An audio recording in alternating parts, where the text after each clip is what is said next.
And tonight we're going to be talking about something super important that a lot of people are going to hear more this time of the year.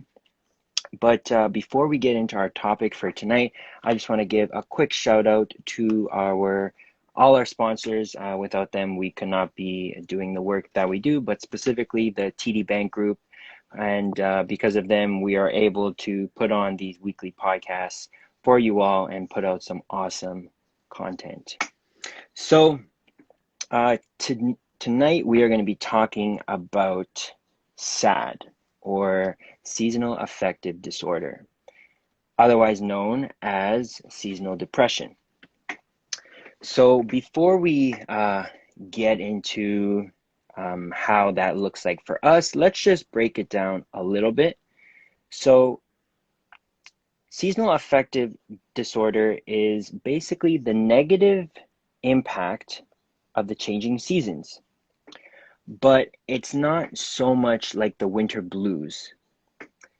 So it's similar to depression, which is why we tend to call it seasonal depression, in the sense that your energy feels down, low mood, you lose interest in a lot of the normal activities or things that you typically enjoy, and just a lack of energy and feeling lethargic in general throughout the day, and sometimes struggling to get up in the mornings because you're just experiencing some low energy and you don't feel like doing it.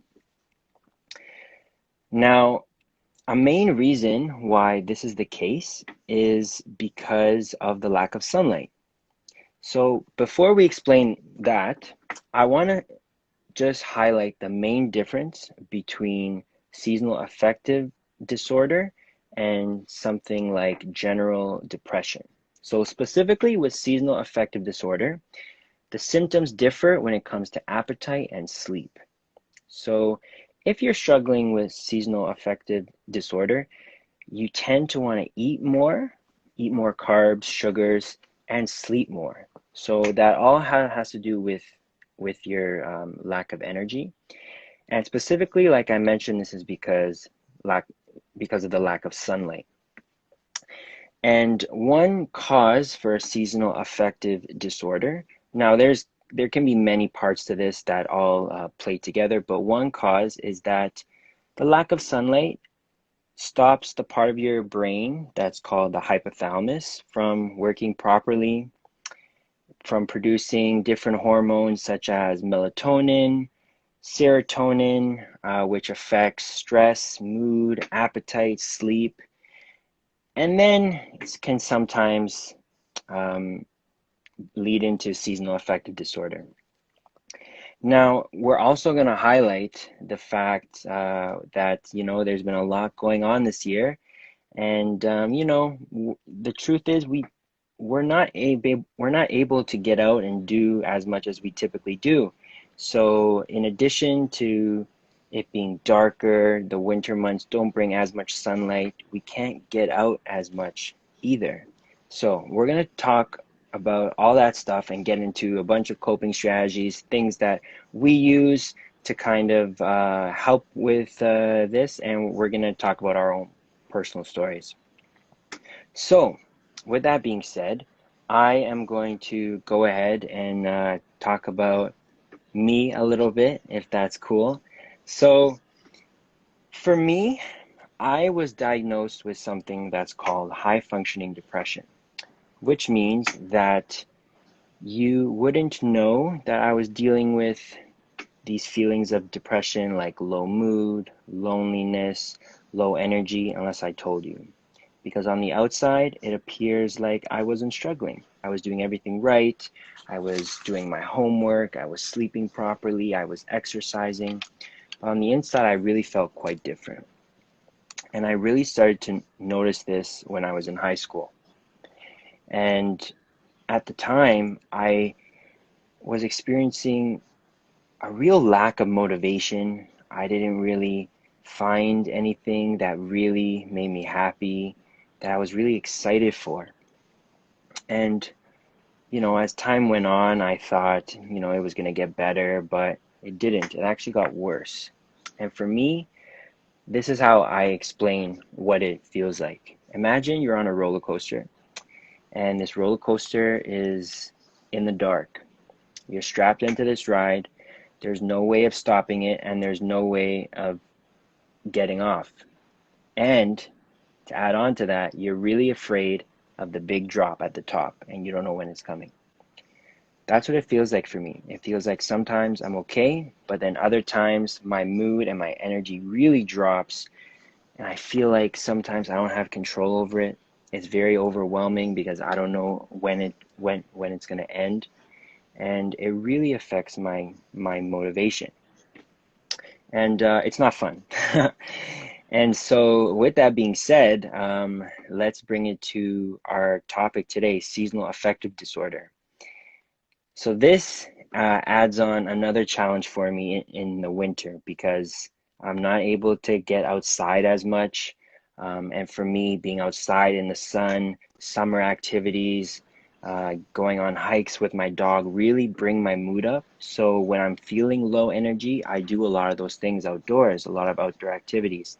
And in the winter, you are very limited on what you can do outside. So for me, when I sense that I'm kind of experiencing seasonal depression. It's because I'm not getting outside as much. I'm not getting as much fresh air, and often I won't get as much exercise as I typically would. And with that comes just a lack of energy, and it doesn't feel good. I want to exclude myself from social events and just stay isolated. Now, there's lots of things that I do when I'm feeling like this because it's not fun and I don't want to stay feeling like this. So one of them is I get active, but I just change the way I do it. So instead of going outside, going for a run, going for a walk with my dog, I'll do a workout at home. If the gyms are open, I'll go to the gym, which is really helpful for me because it gives me a chance to interact with people and get out of the house. Even though right now interaction is limited when we go out, and I devote a little bit of time each day to just sit down, be with myself, and take some deep breaths. So I do a little mini breathing meditation, and I find just those couple things right off the bat really help with my mood in the winter months. So that's pretty much my story on and how seasonal depression affects me. But now, before we go into it a little bit deeper, Varahi, what do you think? What's going through your head right now? Um, just like I was just kind of curious, like I remember like I've always experienced anxiety, like a big part Mm, of it, like my whole like as a kid. But I just recently started jogging now to cope with it. And I just nice. wonder for people who aren't into fitness or really intimidated by it and can't do it, Hmm. how can they either try it or find another activity that would suit them? Great question. Great question. Okay, yeah, for sure. And a lot of people ask me that too. So you don't have to be into like workouts, going to the gym. Fitness is different for everybody, right? If you want to go outside and take a walk, go for it. I'm not a fan in the winter, so I don't really do that. Um, but if that's what you want to do, go for it. If you want to just try a workout at home, but you're not really sure where to start, you've never done one before, I would suggest, honestly, searching up a quick workout on YouTube. There are thousands of different kinds of workouts to choose from. You can even choose a fun one, like a dance workout, full body workout where you don't need any equipment. That's often what I tell people to start with, and then from there, kind of judge it. See what you like, see what you don't like. For those of you who are watching right now or who just tuned in, we're talking about some ways that we can stay active and bring our mood up during the winter months. So if there's something that you know that you like to do in the winter months, please drop it in the comments. We would love to know. For me, it's at-home workouts.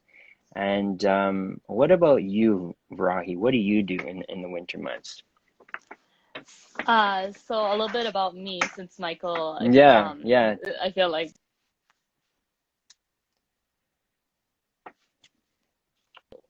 really hate. No,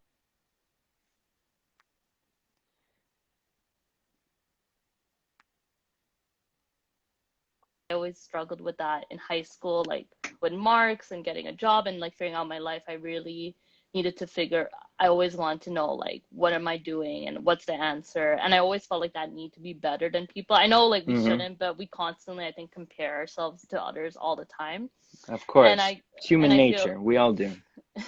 for sure. And I feel like with COVID especially, it's been a lot hard for everyone. Like even not even seasonal, but just COVID itself, like it took a huge hit. Like learning how to, Mm-hmm. because like just humans in general, like we need to connect with other people, and Absolutely. like it definitely had a huge change in everyone's lives, and especially for me, like I'm a like super social person, so I always felt like I needed people to be happy around, and I always felt to some extent that they defined who I was. So Mm. I guess the nice thing about COVID is it helped me not freak out. Like it's okay not to know like what's gonna happen next. And how I started was usually what I do to help when my anxiety is for sure is running. So like I Mm-hmm. always like jogging, but I was really intimidated by it. I didn't know even how to start. And I guess it started off with me being like, okay, this is like it wasn't healthy at first. I was like, I just want to be better than everyone, and so Yeah, I just want a fit yeah. body. So I mean, realistically, that's it wasn't. I wouldn't say it's the best mindset to go into, but Mm. I remember like struggling to be able to jog for a minute, and now I can do a 10K within 6 months. So I was able to find apps. So if you guys, whoever Wow. is interested in working out and feels really intimidated, there's a lot of apps and online stuff that you guys can search. Mm. Um, True. Yeah. yeah. That's a good point. Apps. There's so many. And my, I guess a lot of people look at me and they don't get why I love running, or they're like, oh, how does she do it? And I genuinely Mm. think like anyone can run. Like even I just went on a run today, and every time I tell myself, I'm like, oh my God, I can't do this. Like my legs are gonna hurt. Like no matter how much I run, like any part of your body, there's always that one specific part that hurts. But I guess the Mm-hmm. best, how I compare about it is when you're running and like you're thinking about your breath and like your legs, you're like, okay, like it hurts now, but like how do I keep going, and how do I not look about when to stop it? Like what can I do to my, like what can I say to myself to keep going? So like it's really your mindset, Mm-hmm. and then it's really an amazing feeling because I feel like I can't think about anything else. I can't worry about the end result. I just have to focus on the process. And even though it hurts, there's times where when I'm running, like my legs hurt or my breath hurts, it eventually kind of stops. Like it has its Mm-hmm. like a roller coaster, like you said, it has its moments where I'm like, oh my God, I want to stop this, and then there's moments where, oh my God, this feels great, like I don't need to stop. Mm-hmm. So that's, and I love running because I compare it to any situation I do with school or like work. I'm like, yes, there's going to be points in my life where it hurts and I don't think I can do it, but then there's going to be times where I'm like, this is amazing, I feel great, and it just telling like it's the mindset you put into how to keep going that like Mm-hmm. gets you through it. So I guess that's what For I sure. use. Mm. Yeah, that's actually you said a lot of really good points in there. I love it that you use running to kind of help your mood and your energy in the winter months. I mean, good for you. I'm not crazy about running. It doesn't do it for me, but uh, like it does it for you, and that's incredible. Mm-hmm. So I have a question for you. You mentioned that, sometimes it feels really good and you want to keep going. Sometimes, not so much, and it hurts. So what do you do to motivate yourself when you don't want to run or when it hurts and you want to stop? How do you keep going? Yeah, so the hardest parts for me is first like the warm up, like to actually go outside and do Ah, it. okay. So that's actually a hard part, even though it's just like warming up and stretching the anticipation, and I just try to focus on the stretches. I know that's weird, instead of like thinking I'm going on a run. Mm-hmm. So like I take it step by step. So like sometimes like when it does hurt, I'm just like, okay, like I know it hurts really right now, but like Mm-hmm. eventually with time it's gonna feel better. Like I know it's not this pain's not gonna last long. Right. Sometimes if it's my breathing, I have to sing. So like people do like like it's Oh, kind of weird. interesting. Not sing, but I say the words to the song, and then Yeah. people look at me and they're just like, "What?" But I'm like checking, okay, am I breathing properly? Or like like I really like, and I focus the music, like I'm making sure I'm breathing properly depending on Nice. what words they're saying. And I know legs is a huge issue too, so like sometimes it's the way I put my work, or sometimes I'll like run in a weird way where it doesn't Mm-hmm. like I'll like do high knees. I know that's kind of weird, or sometimes it looks like I'm dancing and people are just Yeah. like, I mean, I don't know if that helps, but it's all for sure. It's definitely like the mindset I tell myself. I'm like, I say, you can keep going. Like, I know it hurts. It hurts for everyone. Like, it'll get Mm. better, like, and then eventually and you don't think much about how much time you have. You just like try to focus. Like, it's okay. Mm. You can keep doing it. Like, you got it this far. And then I think it's just knowing that event, you kind of have to learn how to deal with the pain, like with anxiety, or like I know for my own self, like I have to deal with that uncertainty, like I don't know what's Mm-hmm. gonna happen, and deal with the pain in order to kind of overcome it. So it's kind of hard, Mm-hmm. like because I think that applies. That's the way I think of it, my own anxiety and my running and school. Like I think it's also knowing that you're never gonna be able to get rid of it. Like it's still gonna hurt. Like I can run tomorrow and my legs will Mm-hmm. still like hurt, but I think I know how to deal with it, I guess, the pain. So just learning how to know, like, it's okay if it hurts, but it'll get better eventually. Mm. Nice, nice. Yeah, I think those are some really good good points there. Um, and something that you've mentioned a few times that I think is important to highlight is it sounds like you put a lot of focus on positive self-talk, especially when, your motivation isn't there, your energy is low, you don't want to do it.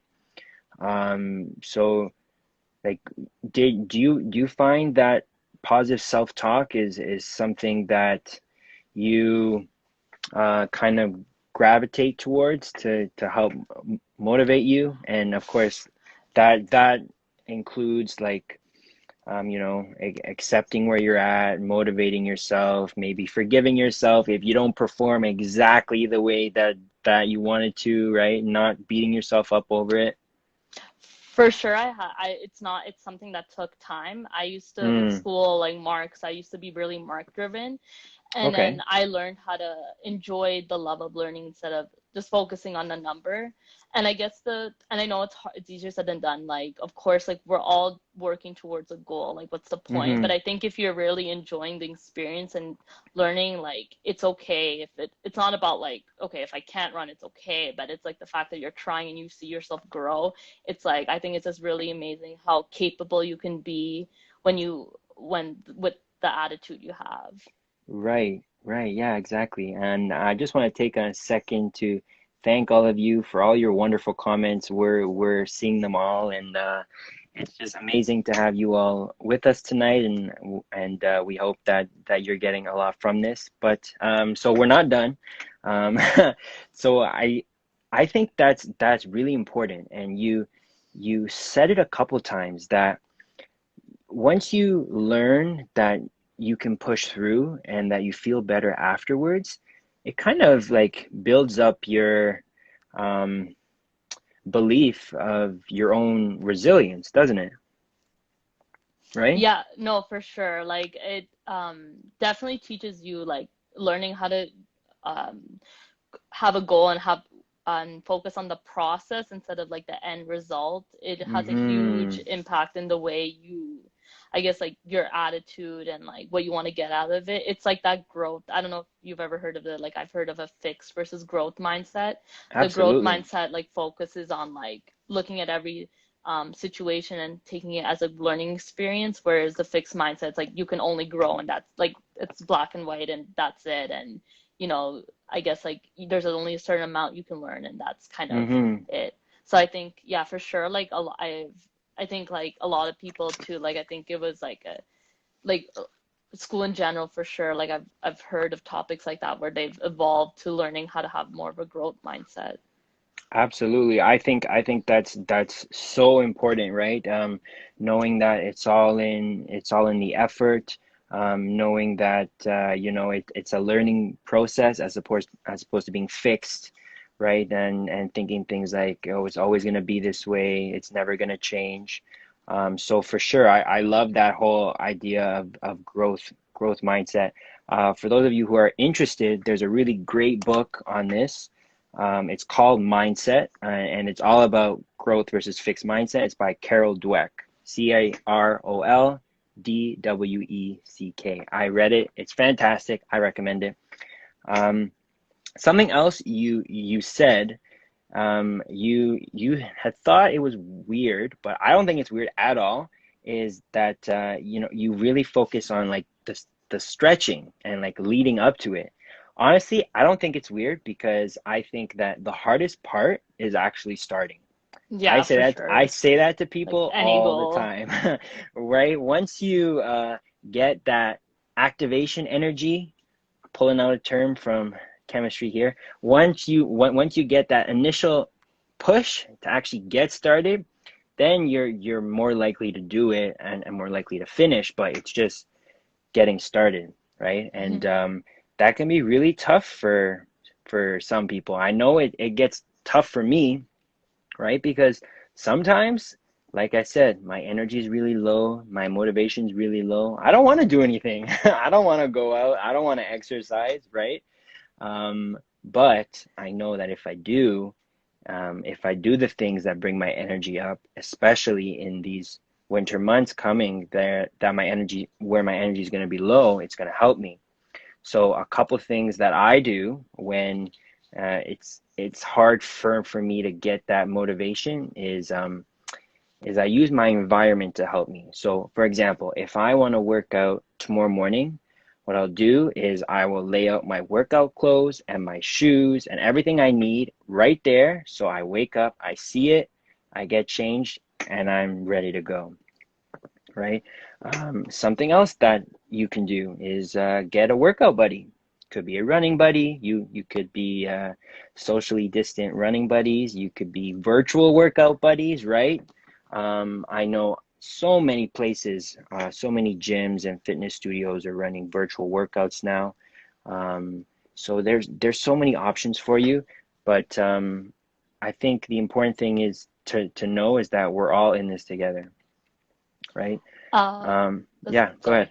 I No, just no, go wanted to ahead. add one thing. Yeah, I know absolutely. like exercising again isn't for everyone. I know like I tried meditation and yoga and that made Mm. me fall asleep. So I guess I found like everyone's sort Fair of enough. different. Yeah. I guess like the best thing I would say is like just learning even how to find an activity that aside from your oriented day-to-day work or school activity or like oriented goals, like having a separate activity and something Hmm. that you enjoy and having a goal to it, I think like is a really good thing to have because you can see like you don't put that much pressure on the end result, and if you genuinely enjoy it, you can really apply that kind of attitude and like you get said that positive self-talk to like again like your daily activities or work goals or something that's a lot like I guess stressing you out, if that makes sense, because I've seen that Hmm. with my school and like even applying to jobs like after school, and it's definitely made a Right. huge impact with the way I cope with if things don't work out, like it's Hmm. Yeah, that's actually a really good point. I know we've been talking about exercise and fitness a lot just because that's something that we can both relate to.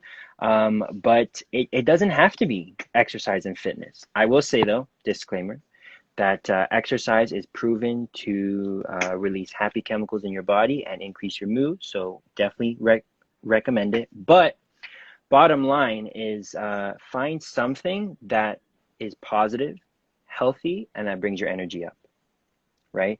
Oh my gosh, it could be so many different things, right? It's different I based on the used to do person. puzzles. I mean, I think There I you like go. running better, but Okay. yeah, so Fair, everyone's but again different. but but puzzles is something that's healthy, right? It's good for you and it brings your energy up, right? So Hmm. at the end of the day, that's something that you would probably do if you're experiencing sad through these winter months, right? One other thing I wanted to highlight from what you were saying that you said a few times is the importance of just being in the moment and being present. And I really think that fitness is a great way to actually become present because a lot of Mm-hmm. times when you're exercising, um, you can't really afford to be distracted that much, right? Or else you're going to hurt yourself. Yeah. So doesn't matter what kind of exercise you're doing. I find it always gets you in the moment because you're focusing on your body, you're feeling the movement you're doing, and you're thinking about doing it. So I think that's really important because especially now, we're dealing with a lot of uncertainty. And so we tend to worry about the future or think about the past. Listen, I know I do. I am guilty as an overthinker. So definitely my brain is going all day, which is why I find when I do things that help me feel present, it really brings my mood up and helps me feel better. So for sure, I think that's all super important. If there's something that you all watching do that help you feel present, let us know. Go ahead and write it in the comments because I would love to know, and maybe someone else can be inspired by something you do and would want to try it too. So Varahi, I know for you it's running. Do you do anything else that kind of Um, brings you back to the moment, maybe calms your brain down a uh, bit? I used to try different things. Like puzzles really Okay. helped me because I was an analytical person. Ooh, yeah, same here. I wouldn't say watching TV is the best way. I don't know why. Like Mm, sometimes it's a good distraction. Talking to people.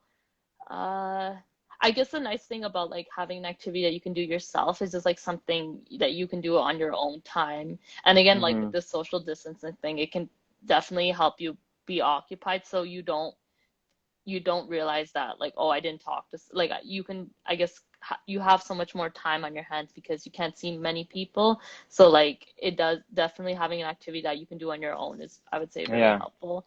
yeah, Yeah, love I it. know like and anyone who is into like wants thinks like, oh, I would really be into that, but I just can't. Like honestly, like it's again, it's all your mindset. Like I always hear so many people saying, I wish I could Yes, do it because I yes. really want a running buddy that they're just like I can. I'm just like, but honestly, if you take it step by step, you really can. It's again, it's all your mindset for sure. Like I Yeah. genuinely think anyone can do it. Like I even see like really old people like doing it too, and I'm like, wow, I really hope like when I'm that old, like I can still run the same Oh yeah, age is just a for sure. number. It Hmm. comes down to effort and mindset for sure. So we have a few responses here. Una says freestyle dancing in the living room by myself. Love those dance parties, personal dance parties.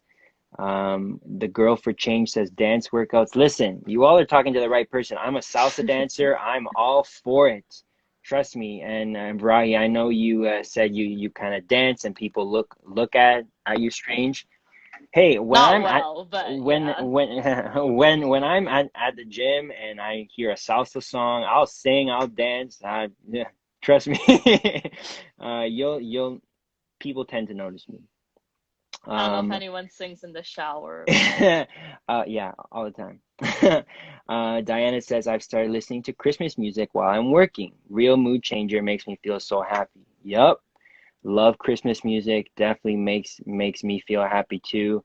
Um, and I think that's actually a really good tip too, right? If there's a specific genre of music that brings your mood up or a song you really love, everyone has something. Everyone has that one song or that genre of music. For me, no surprise, it's Spanish music. I love it. I love the energy. It really just brings my mood up. So I love listening to that or EDM music, that high rhythm, high tempo. type of music really helps me too. It helps motivate me, especially when I'm feeling meh. Um, so yeah, music is a really great one.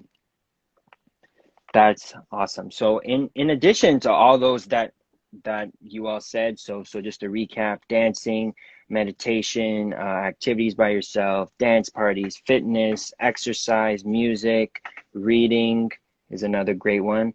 There's so many different ways that you can cope and bring your energy up through these winter months when your energy is down, when your mood is down, when all you want to do is sleep and eat.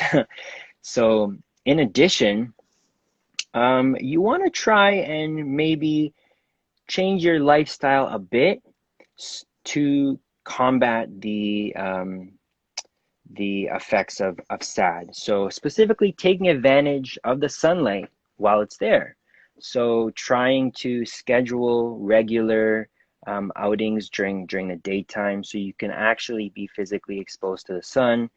You can schedule outings with friends as long as you're socially distant and being safe, of course, so that you don't have to do it alone, so that you stay engaged with people, so that you're not feeling so isolated all the time.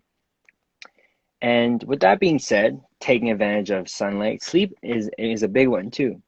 So if you feel like your mood is low, your energy is low, probably not the best thing to stay up really late and then wake up at 1 p.m. because then you only have 2 or 3 hours of sunlight to work with before the sun starts going down, right? So really make sure your sleep schedule is on point so you can make the most of the day because we're not getting as much light as we used to, and that can really take a toll on us after a while.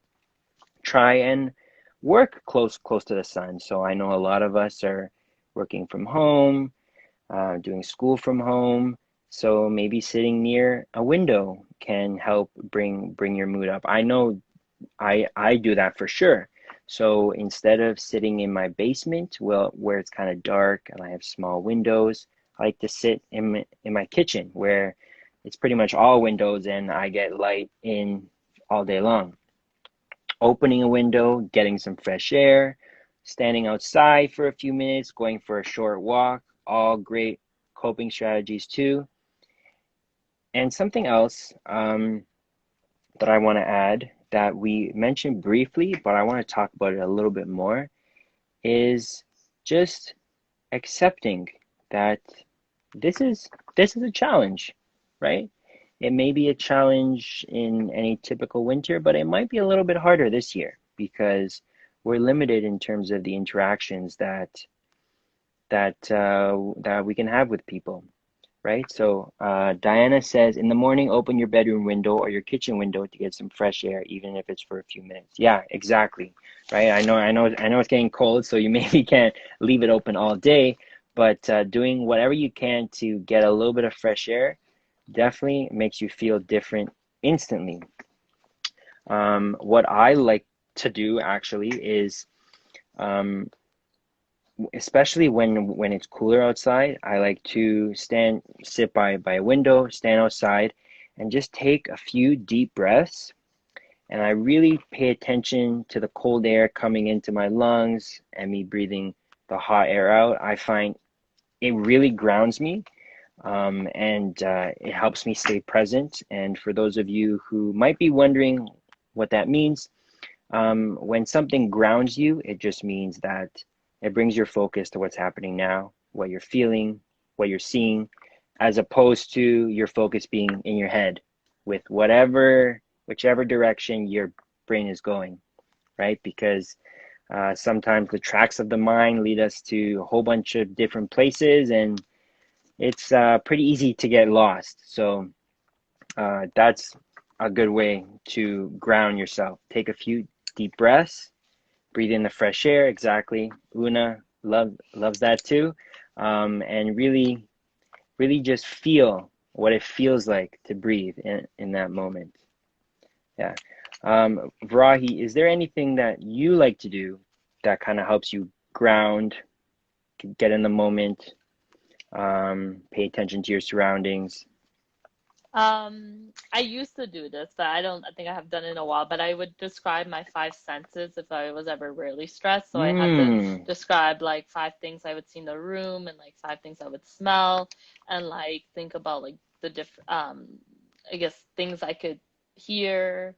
And I think that would help. I also want to add to like if you guys like journaling, I know some people really like that too, just like okay, when yeah, they're nice. stressed too and they're like in the moment they just need to write it down. um yeah, I Yeah, think. that's actually a really good one. So this is a term that was created by an influencer who puts a lot of info out about mental health and wellness, and she has a lot of great books. You might have heard of her, Mel Robbins. Oh my No, gosh, I she's haven't. incredible. Everyone look her up right now. But so she calls it a brain dump, which is pretty much everything you're thinking about, you write it down on a piece of paper. And it's something so simple, but it helps because you don't feel so overwhelmed anymore, right? You can see everything you're thinking about, and once you put a name to it, then you can start dealing with it, looking at it, changing it if you want to change, right? That's really important for emotions too. So this all goes under the journaling category. But when you're feeling meh, I call it the meh feeling for me. It's helpful to describe exactly what that feeling is. And to do that, really easy, just write about it. Write down what you're feeling. Write down um, what your feeling feels like, how it presents in your body physically, how it presents socially and in your relationships with people. And once you can explain it and put it on paper, then you can start to come up with ideas to help you feel better, right? Because if you have to write it, that means you have to put words to it, which means you have to make sense of it. So instead of just sticking with, I feel meh, once you actually name the feeling, then you can figure out what coping strategy is best useful to lift your mood up a little bit, right? Um, so for me, what I like to do is I like to use something called a word wheel. This is something you can find on Google Images. There's a bunch of different versions, and it really helps you figure out what you're feeling in the moment. And then that's really useful for you to use in your journaling practice, right? So, Vrahi, when you used to journal, what did that look like for you? I just like randomly just wrote down how I was feeling, like Mm-hmm. what made me kind of sad and like what did I want to do about it. Yeah. Mm, I know a lot of yeah. people like free writing too, so just writing randomly if they ever get like I've heard like anyone who's into writing and a writer themselves, like they if they're brain is, I guess, like they had writer's block, I think what it's called. I'm a math person, so I don't do that stuff, but Fair they enough. definitely do free writing and different activities Nice. to I guess like get their train of thought. Sometimes it's watching TV, sometimes again it's like the same thing. So I guess everyone for sure has those moments when they need an activity to debrief. Mm-hmm. Um, Mm-hmm. Yeah. journaling is I've noticed it is just writing about feelings. You may not get the answer you're looking for, but it's just a way to release, I guess, those feelings in a way. It's like a sense of relief, I guess. Right. Yeah, absolutely. That's a great way of putting it. It is, right? Because it feels like you don't have to have it inside you. At least you're getting it out, right? Um, Diana has a great comment. Always remember that what you don't accomplish today, you can accomplish tomorrow. Absolutely, right? I know I used to put a bunch of pressure on myself to get a whole bunch of things done, to tackle everything on my to-do list. And of course, there's only a limited amount of time in a day, and I'm only human. So when I didn't, I would put myself down for that, really judge, saying, I should have done this, I should not have done this. And it took me a long time to realize, but I challenge all of you.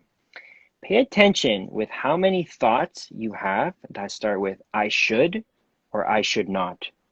Because every time you do, it's a judgment, right? There's a difference between saying I should versus I want, right? I should, coming from up here, I want comes from the heart, right? So every time you're saying I should, you're saying that I'm not good enough, I'm not doing enough, or I should be doing something I'm not, right? So those aren't positive thoughts. So a tip with that, if you find that you're doing that a lot, is okay, just take a step back. For example, exercise, right? Let's bring it back to that. Instead of saying I should have exercised today, I should not have binge watched Grey's Anatomy on Netflix. Um, um, Instead, say, okay, well, I get it. I did that. Didn't make me feel so good. But let me take a second and remind myself that I want to exercise for the following reasons. And that makes me feel good because, right? So instead of a whole bunch of judgments, putting yourself down, making you feel bad, all of a sudden you're reminding yourself of why you like doing that particular activity, right? And all of a sudden it becomes more positive. So, uh, thank you, everyone. That's excellent advice. Never heard that before. Yes, Diana. Someone told that to me a little while ago. It took me a long time to learn. So, like you probably won't catch it right away, but I challenge you. Pay attention to how many times your thoughts start with "I should" or "I should not," and you'll be surprised. And start from there. Yeah. Alex says that's great advice. So yeah, it's definitely changed my life. So everyone should definitely try that for sure. So be kind to yourself, right? And I guess one thing I would say to help Yeah. anyone who thinks like they want to have a goal and they think, wow, they can't do it. Mm-hmm. I'm actually in like my last year of financial math at Laureate, and Ooh, nice. I remember in grade four, like failing Mm-hmm. math.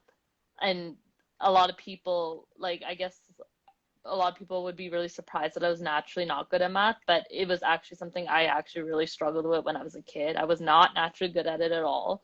My Mm. parents had to teach me a lot, and I had to have a lot of tutoring help. So I guess it goes to show, but I generally really loved it, and I guess, learned like I think the thing that I loved about it that I relate to my anxiety as well is like a lot of people are more afraid of math and they can't do it. So when they look at it, they're Mm. more like, oh my God, it looks scary, it hurts, like I can't do it. I'm just gonna, I'm not good at it. Like, so let's just leave it. Right. Whereas it's like more like, okay, I don't get it, but like how can you kind of again like that whole like I gotta have I guess your brain to hurt and look at it and kind of be persistent and eventually you'll get it. So Yeah, I yeah, guess for for anyone, sure.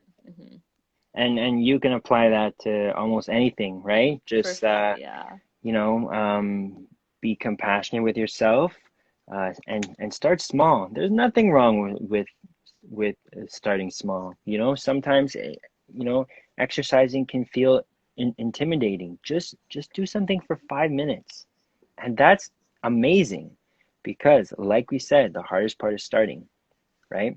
And like you said several times, it's about your mindset, right? And if that's something that you find you're struggling with, oh my gosh, when I was really struggling, look up fitness motivation, look up morning motivation on YouTube. There are hundreds and hundreds of different videos, and they're inspirational and they pump you up. So that's a great place, great place to start. So I definitely recommend everyone tries that. And I think that was really awesome. And so there's so much more to be said about this. We can talk about this all night, but I think we're gonna end it there because I think that's a really nice ending to our talk tonight. If you're just joining us, we spent the last 45 minutes talking about seasonal affective disorder or seasonal depression, that low mood, low energy that you might feel in the winter months when there's not as much sunlight.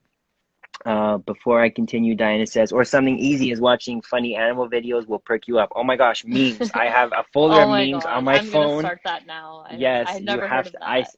Yes, that make me laugh. I send to my sister, and we all laugh about it. So yeah, definitely, Diana, big fan of that. So yeah, so that's what we've been talking about for the last 45 minutes. It was an incredible conversation. We hope that you got a lot from it. And if you're interested in this topic, um, we actually just released a podcast with a couple members of our team, and they go into depth on seasonal affective disorder and what it feels like for them. They talk a lot about their personal experiences, and that's on YouTube. Um, if you search up YouthSpeak Performance Charity, you will find it there, or on Spotify, and it's called the Speak Real Podcast. So be sure to check it out. It's incredible. But with that being said, join us next week for another Instagram Live conversation on a really interesting topic.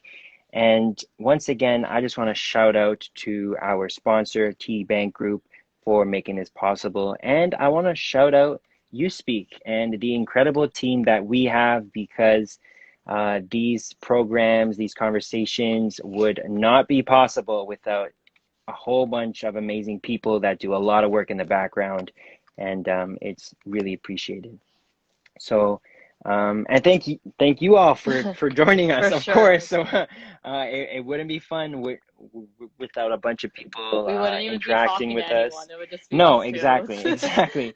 And the interaction with us really made it that much better. So, thank you, everyone.